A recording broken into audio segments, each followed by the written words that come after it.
We have seen videos in Facebook nga naka-big bike ning beat the red light. Ana, kasimple. Tagpila man na imong big bike, 739,000 pesos minimum. That cannot buy obedience to the law. Nga nakadaghan nga kwarta, dili mapakapasunod sa imuha sa balaod. Pila pa di ka milyones para lang masunod ka sa balaod. No? So that is why I'm asking, personally petitioning, next time sa mga organizers ni ining event, do not consider kidapawan. Ay na mag-agig kidapawan. Kung di lang man mo makakomply sa balaod, nagod tayo speed limit diri. Di lang mo makakomply sa balaod, ayan na lang mag-agi diri. Kay sagpa na sa tanan nga lumulupyo diri. No? So, if there are any permits, applications, coordination, automatically we will deny.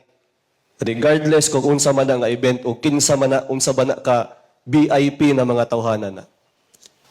Ingon na ang kultura sa Pilipinas, dunay VIP culture. No, mga politiko mag-inspect, magpapayong. Ano, wa kay kamot? Enjoy di mong kamot? No, di mo kaya mo gunit sa imong sariling payong? No? So, we have to admit that there is VIP culture in the Philippines. And one of the negative impact of VIP culture is what we partly witnessed yesterday. Amo nang di ko ganahag VIP culture kay di ko ganahan nga naay mas lamang kaysa sa uban. Mo gani nga di ta magpatawag og honorable. Kay di na mo gusto nga tanaw sa tao mas lamang ang politiko kaysa sa ordinaryo nga lumulupyo, pareha ra man tatanan. So dapat sa pag-implement sa balaod, pareha lang po tatanan. Dili pwede nga exempted ang uban. Ang uban, istriktuhan ang uban, exempted. I am asking our LTO and HPG to investigate post-event investigation all of the violations committed within our city. We will provide all CCTV recordings of all those who pass through Kidapawan City. And I hope our LTO and HPG will initiate the necessary cases, investigation against them without fear or favor.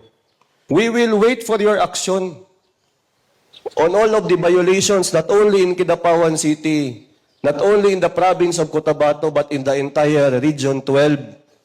Ang tanan nga nagihan anang big bike, palihog ko og implement sa balaod. Kung wa gani madakpan diha, imposible gid nang way violation. Naagid na violation diha. No? Imposible gid nang way, wa lagi madakpan, mawalaan na gid pagsalig. Walaan na gid pagsalig sa atong law enforcement, sa traffic laws and regulations diri sa atong lugar. So I hope that this will reach the higher echelons of LTO and HPG so that they will implement without fear or favor equally the traffic laws. Kung unsa may inyong gi-implement sa mga mag-uuma, kung unsa inyong gi-implement sa mga vendor nga naningkamot, kung unsang balaod ang inyong gi-implement sa mga estudyante nga nagasulod sa eskwelahan, ingon ana pod unta mo ka istrikto dito sa mga kwartahan, dito sa mga naay posisyon sa gobyerno. Pakita na to. No? So sa tanan, mao na akong mensahe, let us get rid of VIP culture.